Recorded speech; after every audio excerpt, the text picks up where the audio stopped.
RIP FATS on 6-0. Don't tell nobody about around and tell. On 6-0, don't tell Cowboy about the FATS because he'll around and tell. R.I.P. both the FATS, Nipsey Hussle's best friend. Krusty, that was my celly in Lancaster, man. Me and him was porters, man. Lancaster building 2. Yeah. You know what we went through, you know? We got the old footage, man. Be on there, man. Y'all gonna see FATS with big t-shirts, you know? This didn't change, man. Yeah. You know what I'm saying? We growing. Yeah. Still going, man. It's a marathon, man, you know? Yeah. You know what I'm saying? Yeah. These two right here, man, good brothers. Nip, you know, foundation. Yeah. To the outside world, FATS' death is a mystery, but allegedly the hood knows. And this is how the story goes. But before we begin, please like the video. But on this situation, Big U claimed his innocence. They say, y'all, you know, it's another new one too? I got into it with FATS. Let me give y'all the information on it. I ain't never got into it with FATS. FATS is my little homeboy. Ever in my life, me and FATS ever got into it with nobody. Never,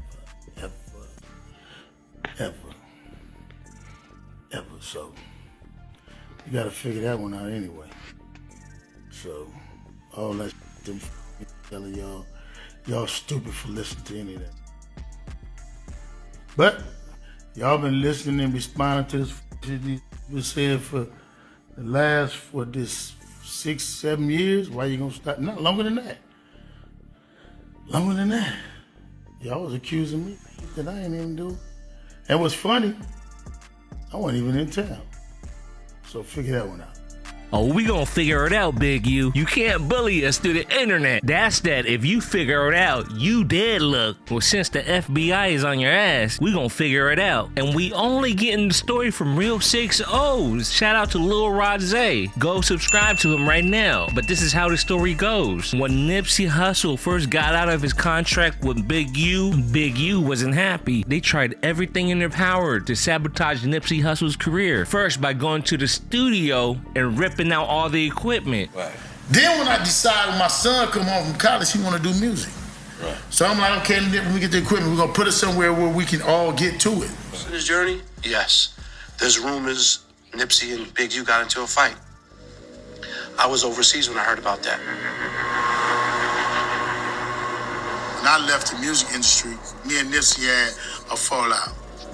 He had my equipment, and I wanted to use my equipment. He got mad because I got my equipment back.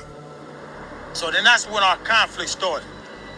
I ended up getting the equipment back and said, I'm gonna move it right here at my shop on 43rd and Crenshaw. And then everybody can get there all the time. Nip, you can get to when you want to. So but that didn't stop Nipsey though. He was the hardest working man in the hood. Recorded enough songs for the next few mixtapes. And some of the recorded songs were hits with the Compton blood named YG. They decided to shoot a music video for one of the songs. First in Compton. Video shoot. Hey, we got neighborhood Nip in the treetop. Hey, for all that bullshit, man, with Nip, ask me if Nip a real nigga, where he at? See right here, my nigga. We 400 block sprucing. Every Nip guy I got. Treetop. And during the shoot, Nipsey got a call. The back door was ordered on Nipsey Hussle by Big U, but instead of filling the order, Nipsey had so much love, they gave him the heads up. Nipsey's team didn't arrive yet. Called the team, tell him turn around, head to the Marathon store. Then YG called, where you at? We gotta finish the shoot. This song's a hit, guaranteed. That's when Nipsey told him, you know what? Come down to the hood. Let's shoot it down here instead. They can't backdoor me down here. And YG went on his way. Getting it in, huh? Yeah. Video shoot. Just read up the mixtape. Yeah, on the swag. Hey, get my I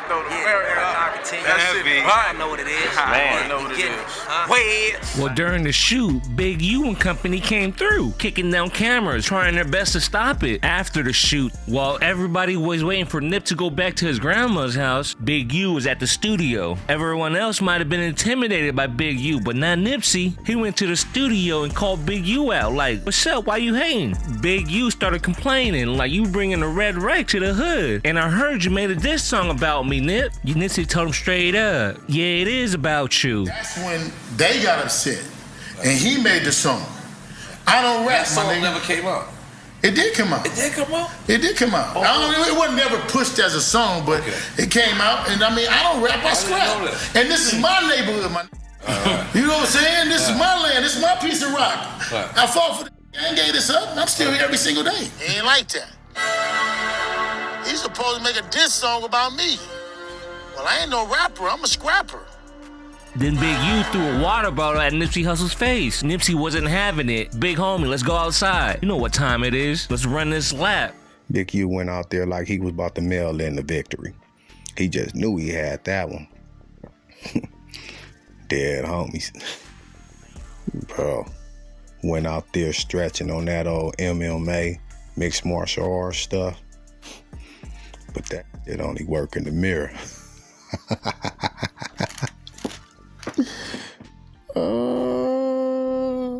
If I'm lying, I'm flying. Ask anybody, ask the front hoods. Man, Nip maxed this dude out. Walked him up out of there until Bear Claw say, bro, you don't need to be fighting this young dude. Tiny Draws, get out there. Nip gave him what he wanted also. Yeah, so basically, let's get this straight. So, Nip had an altercation with him in the studio or whatever. Big U was like, is this song about me?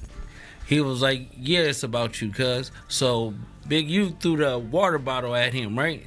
So he was like, we're gonna have to go downstairs and get down, right? So they in the middle of the street. And Nip kept just bouncing around. You get what I'm saying? Not trying to get hit or whatever, trying to fire him. So he was like, all right, cuz, I'm gonna have like my little homies come because I don't have to win for this, Big right? U started harassing the marathon store until the infamous melee. So, we end up having to come talk about that.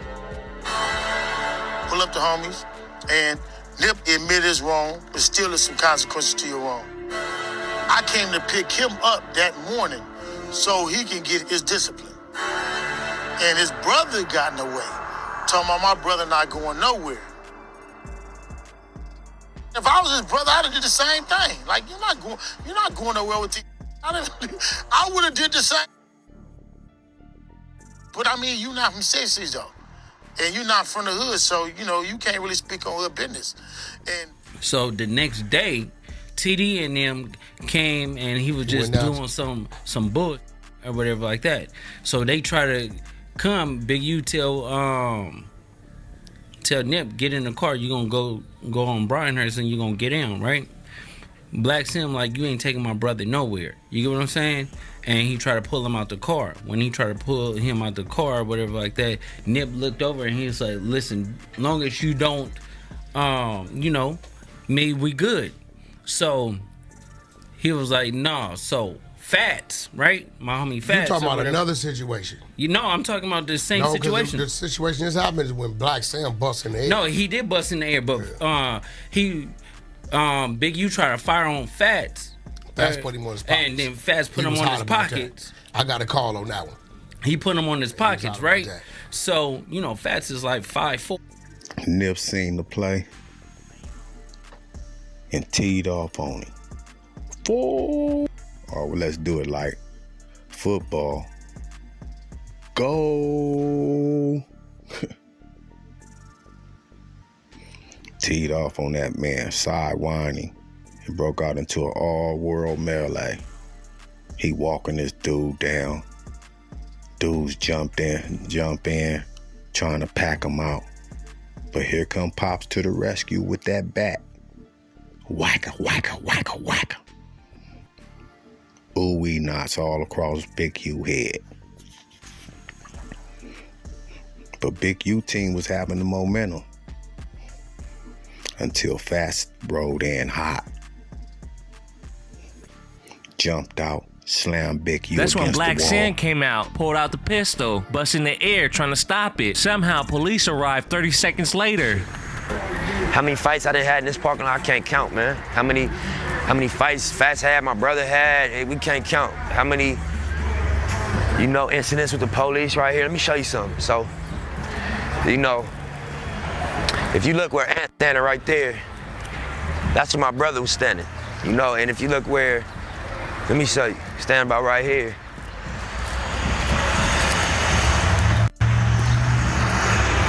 You know, this where the police was busting from. And police is trained shooters. Police don't miss. And you know, he busting like this in a full clip.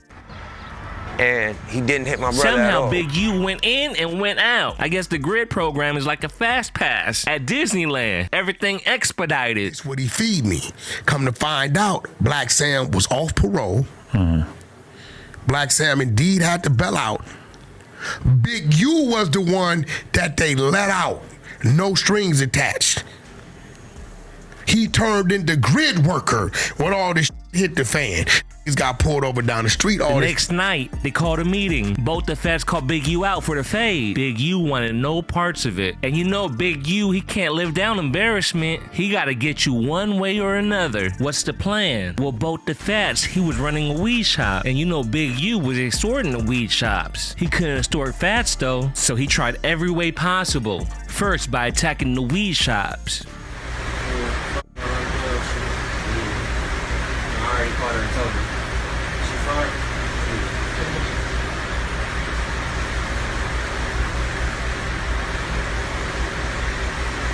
She gonna be a world star tomorrow. Look at Jeremiah. Find them niggas by tomorrow. Trap right there.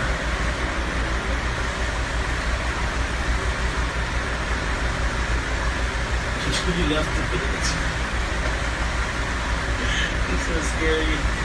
Oh, things like that. Let me just take all this shit. Damn, bro. Get the vapors too.